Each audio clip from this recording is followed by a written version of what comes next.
Aşkım kapıdayız.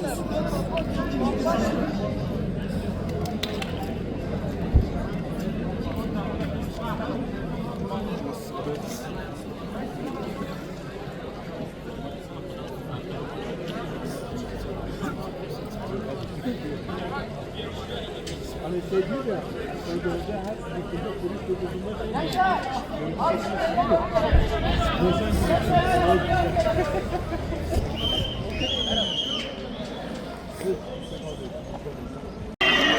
Gel tek atlı, çift kılısını.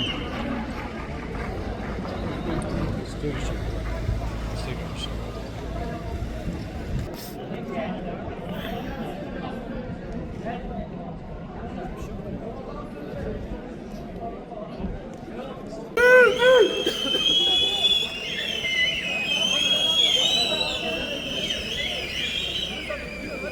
Serkan söyle geliyorlar ha.